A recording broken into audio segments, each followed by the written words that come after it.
나라랑 기업에 관련된 재물 문제를 조율하는 운인데 이게 해외도 나갈 수 있는 운이야.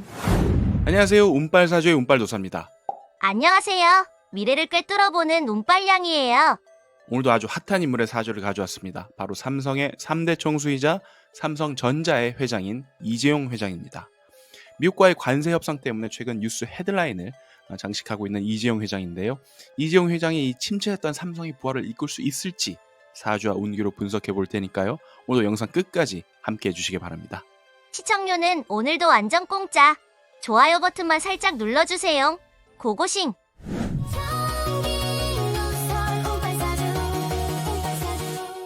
운빨도사, 이재용 회장이 관세 협상 때문에 미국에 갔대. 그렇더라고. 아무래도 우리나라는 수출 의존 국가잖아. 대기업들이 경제의 많은 부분을 담당하니까 관세 협상이 실패하면 삼성이랑 국가도 타격이 크겠지. 그래서 관세 협상에서도 이재용 회장이 직접 지원 사격을 나선 모양이더라고. 한동안 힘들었던 삼성의 운명이 이 이재용 회장 손에 달린 상황인데 사주와 운기가 어떤지 우리가 한번 살펴보자고. 좋아. 일주부터 빨리 살펴보자옹. 삼성 이재용 회장의 일주는 5월의 갑자일주야. 갑자일주의 갑목은 큰 나무를 의미하고 자수는 물이라고 명리학에선 봐. 갑자일주는 60갑자 중에서도 첫 번째 일주거든. 그래서 리더 기질이 굉장히 강하고 능동적으로 활동을 하니까 조직의 대장이 많은 일주다 이렇게 봐. 선두에 앞장서서 가다 보니까 어쩔 수 없이 또 풍파도 많이 겪는 일주긴 한데 그만큼 의지도 참 강한 일주가 이 갑자일주야. 어쨌든 이 갑목과 자수의 조합은 어떤 그림인고 보니 이 큰 나무에 인성이 물을 공급해주는 형상이야. 이 일주는 배우자 자리에 인성, 모친이 앉아 있잖아. 그래서 모친의 사랑이 아주 깊고 또 삶에서 모친의 영향력도 아주 큰 일주라고 봐. 근데 뭐든지 너무 지나치면 안 좋잖아. 엄마의 사랑도 너무 크면 어떻겠어. 결혼하면 고부 갈등은 좀 조심해야 된다 이거지. 엄마랑 배우자 사이에서 줄타기 하는 건 참 힘든 법이지. 네가 그걸 어떻게 그렇게 잘 알아. 아무튼 이 갑자일주는 일지에 도화살을 깔고 있어. 그래서 12운성으로도 목욕지라서 미남 미녀가 많은 특징이 있지. 그리고 일지 지장간에 이 숨어있는 인성들이 제왕이랑 걸록으로 있거든.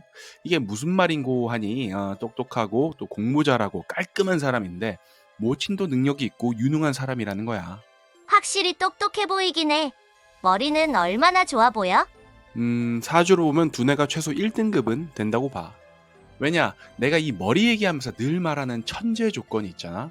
평관, 상관, 인수 말이야. 이 세 개를 다 갖췄으니까 진짜 머리 하나는 좋다고 봐야지.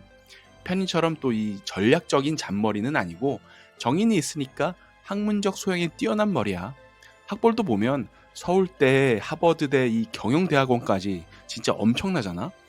물론 재벌이니까 또 이 교육도 잘 받긴 했겠지만 재벌이라고 이렇게 다 학벌이 좋은 건 또 아니니까 확실히 머리는 좋은 사주다 이렇게 봐야지. 이 사주가 보면 성격도 아주 순해. 순수하고 선하고 또 이렇게 외모 겉모습에서도 그런 게 좀 느껴지잖아. 한마디로 학자나 선비 같은 유형의 사람이라고 봐야 돼. 선하고 똑똑한 학자 스타일 회장님이구만. 사주격이랑 구조는 어떤지 말해줘. 이 사주의 격부터 보면 이 월 상관격이 편제격으로 바뀌었거든. 그래서 주로 제격을 사용하긴 하지만 기본적으로 상관의 본성은 가지고 있다고 봐. 쉽게 말해서 재물이 중심이 되는 인생이지만 재능을 활용하는 그 특징이 있다는 거야. 상관은 또 재물을 만들려고 하는 이 활동이랑 재능으로 보거든. 이 사주에 나온 재능이 뭔지 보니까 국가 자리랑 사회 직업 자리에 편제에 큰 돈을 올려놨네. 나라나 직업에서 큰 돈을 만지는 그런 재능을 가진 사람이란 거지. 진짜 재벌 사주가 확실하구만.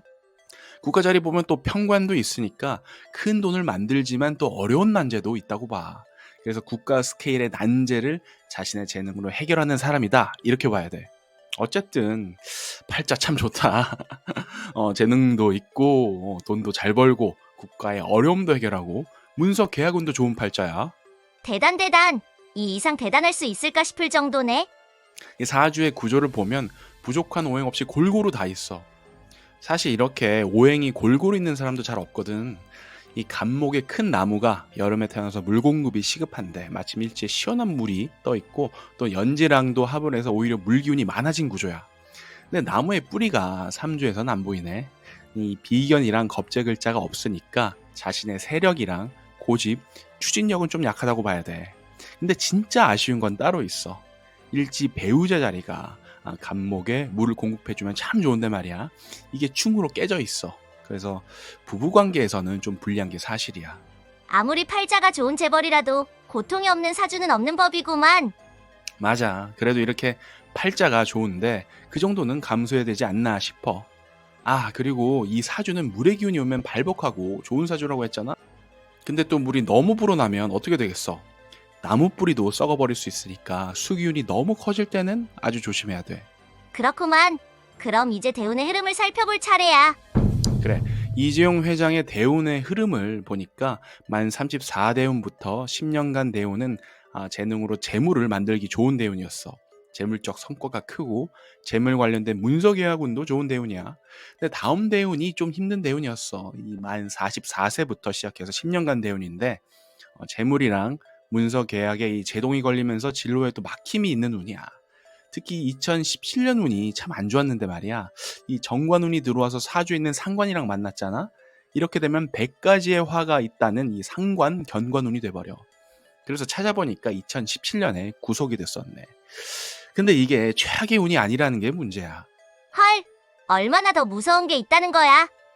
이 사주에서 더 무서운 건 재성운이 와가지고 이 사주에 있는 편관 칠사를 만나는 거거든.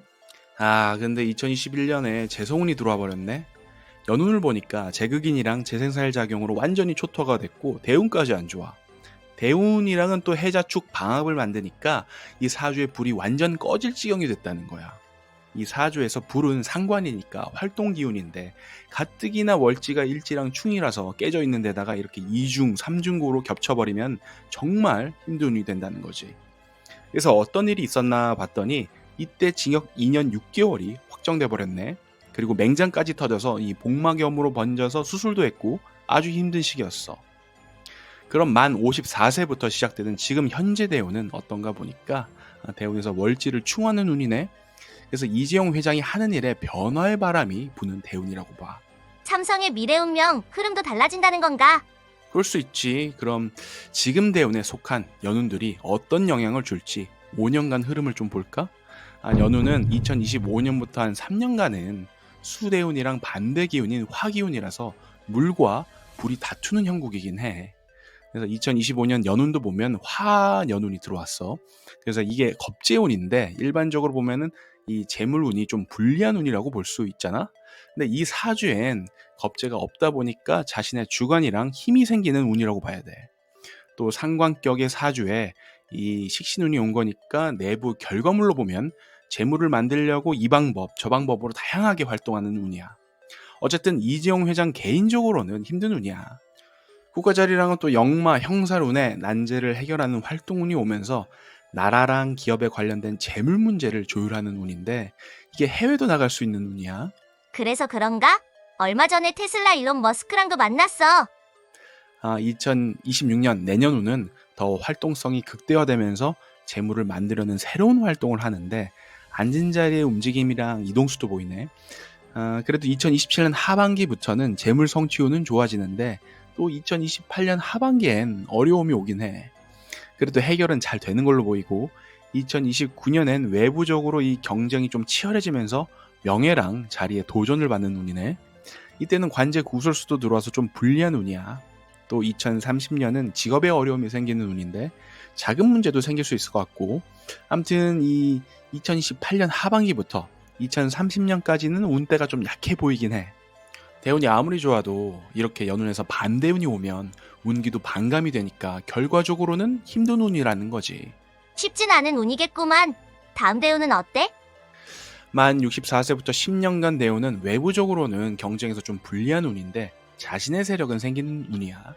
연운을 보니까 2031년부터는 이 문서 계약운이 좋아지고 명예운까지 더 좋아질 것 같네. 2034년이랑 35년 2년간은 라이벌의 힘이 너무 세지고 또 말썽도 나고 재정적으로 운기가 불리해지다가 2036년부터는 또다시 좋아질 거야. 연운은 뭐 원래 좋고 나쁜 게 이렇게 번갈아 들어오니까 어쩔 수 없지. 아무튼 핵심을 다시 찝어보자면 지금 대운 자체는 간목이 성장하기 좋은 수대운이긴 한데 올해부터 3년간은 화운이 들어오니까 열심히 활동은 하지만 좀 한계가 있다. 그래도 재물은 만들 수 있겠다. 대신 관제 구설수, 소송수는 좀 조심해야 되는 운이다. 이렇게 정리할게. 여러분, 이재용 회장의 사주풀이 재밌게 보셨나요? 아까도 설명드렸지만 올해 이재용 회장은 국가의 이 난제를 해결해야 되는 운이 들어왔습니다. 이재용 회장한테는 정말 쉽지 않은 운인데요. 기업과 이 나라의 미래가 걸린 상황이니까 부디 만족스러운 성과를 냈으면 좋겠습니다. 그럼 오늘도 운빨사주와 함께 운빨 넘친 하루 되세요. 구독과 좋아요 눌러주시면 운빨냥이가 행복해져요. 알라뷰. 운빨 사주